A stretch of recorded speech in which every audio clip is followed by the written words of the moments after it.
Hi all, അസ്സലാമു അലൈക്കും, welcome back.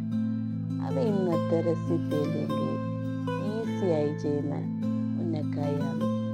അപ്പോൾ നമുക്ക് ഈസിയായിട്ട് ഉന്നക്കായ എങ്ങനെ ഉണ്ടാക്കാം നോക്കാം. വളരെ സിമ്പിളായിട്ട് ഞാൻ ചെയ്തെത്തതാണ്. അപ്പോൾ എല്ലാവരും ഒന്ന് ട്രൈ ചെയ്ത് നോക്കാം. അപ്പോൾ ഇതാ ഞാനിവിടെ 3 പഴമാണ് എടുക്കുന്നത്. വലിയ പഴം, നല്ല പൊഴുത്ത പഴമാണ് എടുക്കുന്നത്. പൊഴുത്ത പഴം എടുത്തെങ്കിൽ നല്ലത്. പച്ച ആകുമ്പോൾ നമുക്കത് ഉന്നക്കായൻ്റെ ഇല കിട്ടാല. ഇങ്ങനെ ചെയ്യുന്നെങ്കിൽ മറ്റേ ചില ആവി വെച്ചിട്ട് നമ്മൾ ഉന്നക്കായ് ചെയ്യുന്നുണ്ടെങ്കിൽ പച്ച നല്ല ഇളം പോപ്പ് മതി. അതിലേക്ക് നമ്മൾ പാകത്തിന് പഞ്ചസാര ഇട്ട് കൊടുത്ത് ഒരു 2-3 സ്പൂണ് പഞ്ചസാര ഇട്ട് കൊടുക്കുക അതിലേക്ക്. എന്നിട്ട് കുറച്ച് കഴിഞ്ഞിട്ട് മൂടി വെക്കുക. ഇല്ലെങ്കിൽ അതുപോലെ കുറച്ച് കഴിഞ്ഞിട്ട് നല്ലപോലെ സ്പൂൺ കൊണ്ടോ അതിലോ ഇങ്ങനെ ഇളക്കി കൊടുക്കാം. നല്ലതുപോലെ ഇളക്കി കൊടുക്കണം. വേവെത്താത്തടത്തെല്ലാം നല്ലതുപോലെ ഇങ്ങനെ ഇളക്കി കൊടുക്കാം.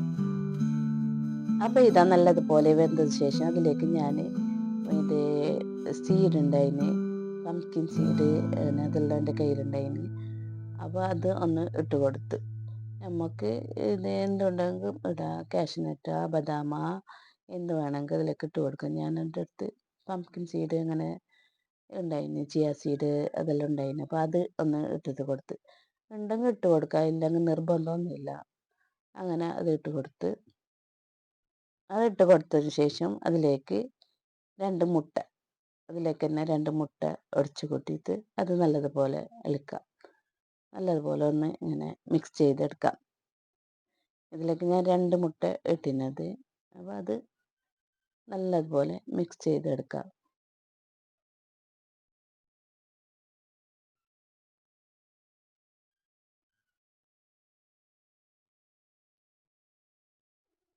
കുറച്ച് ഇങ്ങനെ മിക്സ് ചെയ്താക്കാം. എല്ലായിടത്തും എത്തും പോലെ കുറച്ച് മിക്സ് ചെയ്ത് എടുക്കാം. മിക്സ് ചെയ്ത് കഴിഞ്ഞതിന് ശേഷം അതിലേക്ക് കുറച്ച് തേങ്ങ, കുറച്ച് മതി, കുറേ വേണമെന്നില്ല, കുറച്ച് തേങ്ങ ഇട്ട് കൊടുക്കാം അതിലേക്ക്. അതും നല്ലതുപോലെ മിക്സ് ചെയ്ത് എടുക്കാം. അപ്പോൾ ഇത് നല്ലൊരു വെന്ത പരിവായി. പഴമെല്ലാം എല്ലാം നല്ലതുപോലെ വെന്തൊടിഞ്ഞ് പിന്നെ ഇത് നല്ലതുപോലെ തണുത്തതിന് ശേഷം നമുക്ക് ഇതിനെ ഉന്നക്കായ് രൂപത്തിലാക്കിയെടുക്കാം. ഞാനിതിലേക്ക് ഇത് ചീസ് ഇട്ട് കൊടുത്തിന്.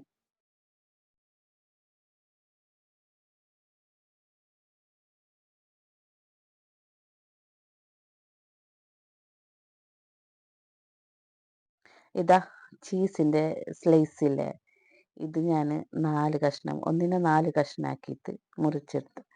ഇത് നല്ല കുട്ടികൾക്കെല്ലാം നല്ല ഇഷ്ടപ്പെടുമല്ലോ. അങ്ങനെ ഞാൻ 4 കഷ്ണമാക്കിയിട്ട് മുറിച്ചെടുത്തത്.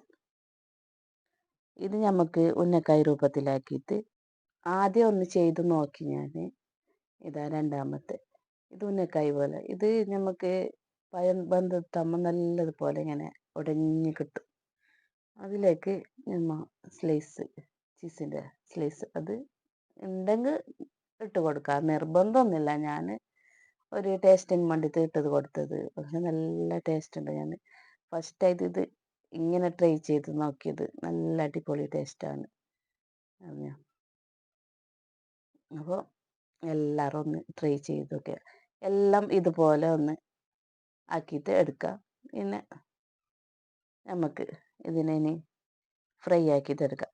അതിലേക്ക് ഞാൻ ഇതെല്ലാം ഇതുപോലെ ആക്കിയിട്ട് എടുക്കാം. ഇനി നമുക്കിതിൻ്റെ ബാറ്റർ തയ്യാറാക്കാം. അതിലേക്ക് ഒരു നുള്ള് ഉപ്പും, ഒരു 4 സ്പൂണ് പഞ്ചസാര, പിന്നെ ഒരു 4-5 സ്പൂണ് മൈദ. നമുക്ക് എത്ര ഉന്നക്കായുണ്ട് അത് നോക്കിയിട്ട് നമുക്ക് എടുക്കാം മൈദ. അത് നല്ലതുപോലെ കുറച്ച് ചൂടുവെള്ളത്തിലോ തണുത്ത വെള്ളത്തിലോ മിക്സ് ചെയ്തിട്ട് നല്ലതുപോലെ മൈദ മിക്സ് ചെയ്യണം.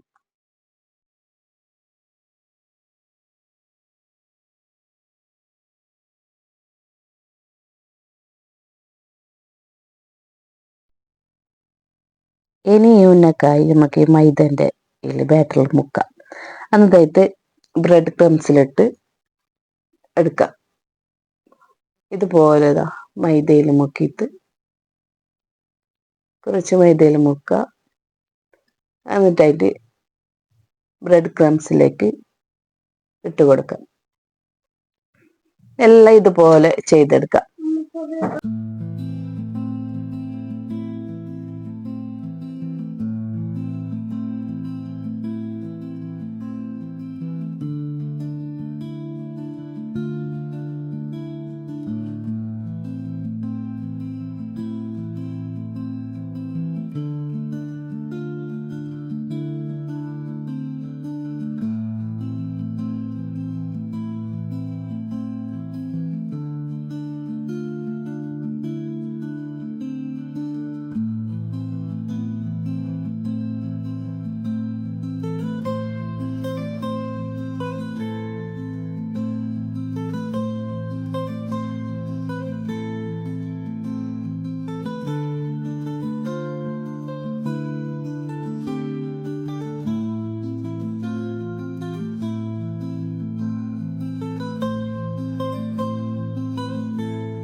അപ്പോൾ നമ്മുടെ ഉന്നക്കായുടെ റെഡിയായി. എല്ലാവരും വിചാരിക്കും ഭയങ്കര ടഫ് ഉന്നക്കായ ഉണ്ടാക്കുന്ന ഇതിപ്പോൾ ഈസി ആയിട്ട് ഞാനതിലേക്ക് ചീസ് നല്ലൊരു ടേസ്റ്റിന് വേണ്ടി ഞാൻ ഇട്ട് നോക്കിയതാണ്. പക്ഷെ നല്ല അടിപൊളി ടേസ്റ്റായിരുന്നു. മധുരത്തിൻ്റെ ഒക്കെ ചീസിൻ്റെ ഒരു നല്ലൊരു ഉപ്പ് രസം, നല്ലൊരു അടിപൊളി നല്ല ടേസ്റ്റ് ഉണ്ടായിരുന്നു. അപ്പോൾ നിങ്ങൾ എല്ലാവരും ഇതുപോലെ ട്രൈ ചെയ്ത് നോക്കാം. എന്നിട്ട് ഇത് നമ്മൾ മിക്സ് ചെയ്ത ഈ ബ്രെഡ് ക്രംസിലും മൈദയിലെല്ലാം മിക്സ് ചെയ്തിട്ട് അതിന് നല്ല എണ്ണ ചൂടാക്കുമ്പോൾ അതിലിട്ട് നല്ലതുപോലെ ഫ്രൈ ആക്കിയിട്ടെടുക്കാം. അപ്പോൾ നമ്മളുടെ ഉന്നക്കായ ഇവിടെ റെഡി. എല്ലാവർക്കും ഇഷ്ടപ്പെട്ടിട്ടുണ്ടെങ്കിൽ ലൈക്ക് ചെയ്യാനും ഷെയർ ചെയ്യാനും സബ്സ്ക്രൈബ് ചെയ്യാനും മറക്കരുത്.